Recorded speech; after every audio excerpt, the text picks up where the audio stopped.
हाँ उसके बाद आपसी वाघेला शंकर भगवानના મંદિરના લાભાર્થી બને છે ભગવાન એમને દશામાં સુખી રાખે અને અમારા ખરેખર શિક્ષક સાહેબ પરિવાર મોજ કરાવશે તો મારે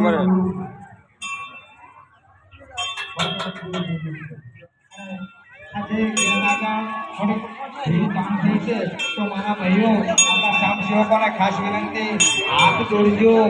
એમને પગે પડજો અને ધીરે ધીરે કહેજો કે ગુરુજી બહેનો આવે છે એમને દર્શન માટે જગ્યા રાખજો